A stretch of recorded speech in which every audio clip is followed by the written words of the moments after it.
Salut à tous et à toutes, c'est GamerShock, j'espère que vous allez bien. Encore une vidéo unboxing, ça fait beaucoup, mais en même temps on est en période de fête, avec beaucoup de fêtes, comme vous le voyez au titre. Unboxing Ark Knight. C'est le deuxième de la chaîne. Il y en a un troisième qui arrive avril environ, vers avril. Petit cadeau de Noël, bon je savais que j'allais avoir ça, mais je suis quand même très content, c'est quand même figurine Ark Knight, pas n'importe quel personnage Chen. Et en perdant pas plus de temps, j'ai déjà préparé. Il est déjà tout préparé. Mais d'abord, on va analyser la boîte. Boîte qui présente très bien le personnage. Là, on a le plan éloigné, éloigné semi-proche. Excusez-moi. Du coup, le plan semi-éloigné. Là, on a le plan un peu avec le décor pour aller avec l'ambiance. Il faut savoir que ça vient de l'image de la Limited Chen qui est dans le jeu, qui est sa forme normale avant d'être en... Quand elle est maxée, elle devient en bikini, mais là c'est sa forme normale. Plan un peu plus approché d'ailleurs qui m'a rassuré sur un truc. Regardez là, ils ont été dans le détail. On voit... Si on fait gaffe qu'ils se sont fait chier à faire les trous dans les casquettes pour les cornes. Parce que c'est vrai que je me suis... C'est un truc que j'ai tité en regardant la boîte. C'est vrai que vu qu'il y a des cornes, comment elle fait pour mettre une casquette? Et ils se sont fait chier, ils ont fait les trous pour les cornes. Voilà, sinon il n'y a pas grand chose à dire. On sait que c'est une core full, c'est fait par Hypergriff du coup, la licence, Taito. Et il n'y a pas grand chose à dire, voilà. Il y a Chen de. Voilà, il y a le nom de la carte. Voilà, vous la verrez à l'envers, ça ne marchera pas, mais c'est Chen de Obsidian Festival. Voilà. Donc, pas plus de temps, ouvrons cette boîte qui est très belle. J'apprécie beaucoup, c'est ce genre de boîte que j'aime beaucoup. Ils font beaucoup d'efforts sur les boîtes, ce que j'aime bien. Oh, j'ai vu le socle, il a l'air déjà bien. Ah, regardez-moi ça. Il n'y a pas grand-chose. Ça, c'est typiquement ce que j'aime. Typiquement ce que je vais kiffer ouvrir. Il n'y a rien à faire. Il n'y a presque rien à faire. C'est vraiment bien. Il n'y a rien à faire. Tout est déjà prêt. On a le tout. On a que ça. Il n'y a rien à monter. Oh ça je suis désolé, hein. Je sais que je fais chier avec ça. Mais quand t'as rien à monter, qu'est-ce que ça fait plaisir quand t'as une figurine. Quand t'achètes une figurine, cette figurine là elle est au prix de 30 €, 40 € on va dire avec les frais de livraison. Ce qui est pas trop cher. Honnêtement, elle est très propre.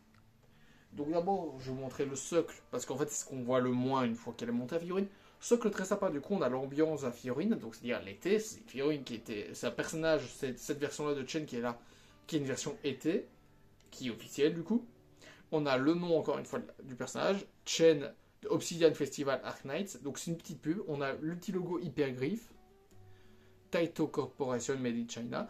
Donc là en fait tu vois, le petit logo, il me dérange moins que sur certaines vidéos. Dans cette vidéo où il est en plus gros, c'est dérangeant, parce que quand c'est un socle où il n'y a rien, c'est dérangeant, mais là... Vu qu'il y a un style dans le socle, et ben ça rend quand même bien. Le truc me dérange moins parce que j'ai tout un truc avec un décor, le nom du personnage. Ça fait plaisir, c'est des détails à la con, mais ça fait plaisir. Ils avaient envie de faire un truc et pas juste faire leur pub. Surtout que marqué Hypergriff, bon, t'achètes du Ark Knight, tu sais c'est qui fait Ark Knight. En général, tu achètes pas une figurine Ark Knight si tu sais pas qui l'a fait.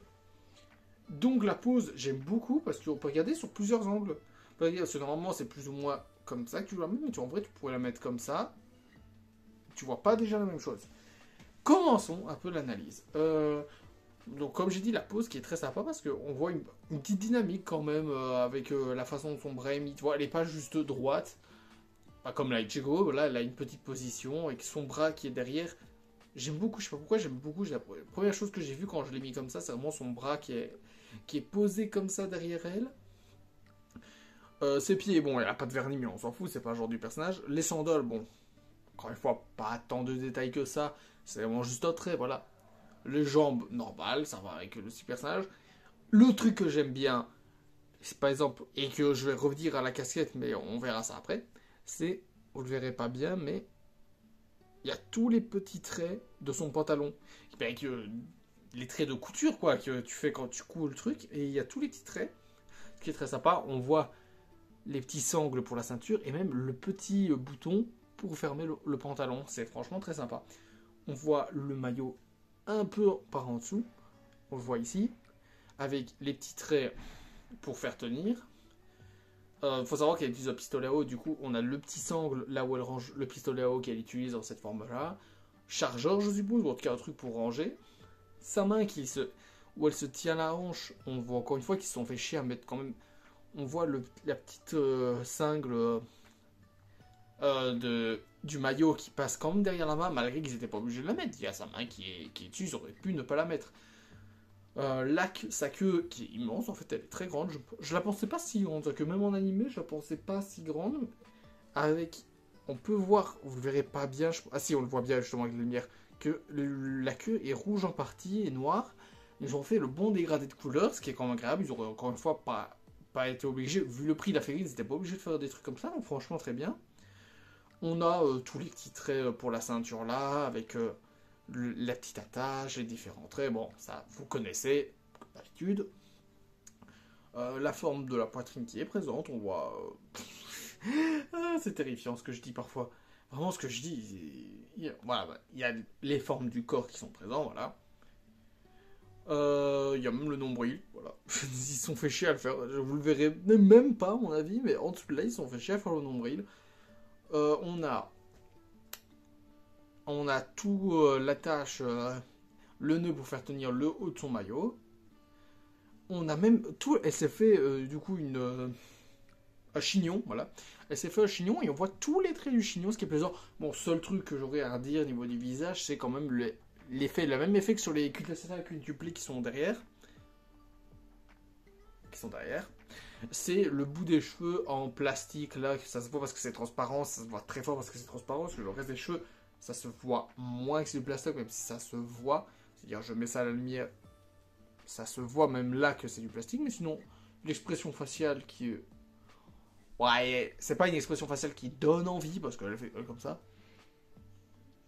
Un peu étonné de quelque chose, mais allez, c'est sympa. La casquette, même effet que le pantalon, tous les petits traits sur la casquette, ça rend super bien tous les petits traits sur la casquette. Avec le LM, je sais plus... Je crois que c'est... Le LM, c'est pour Lungmen, qui est l'endroit où elle travaille. Je crois que c'est pour ça, mais je suis honnêtement pas sûr de l'information que je suis en train de donner. Avec un petit cœur à côté, donc vraiment le casquette cliché de vacances, avec tous les petits traits. Les cornes avec, encore une fois, le même petit dégradé, c'est le brun clair et foncé, qui caractérise sa corne. Hein. Les traits du rejout, où le point du milieu de la casquette se rejoignent. Donc on a le trait là. Et ils se sont fait chier en termes de détails à faire. Ça se verra pas. Ils se sont fait chier à faire des déchirures là. Donc franchement, très bonne figurine. Très bonne figurine pour un prix pas très cher encore. J'ai vu des figurines plus chères qui auraient été capables de sortir. C'est-à-dire pour les Dark Knight sont souvent très chères, étant certaines qui ne valent pas si cher que ça. Mais là, honnêtement, ça va. Très bonne figurine avec pas mal de détails.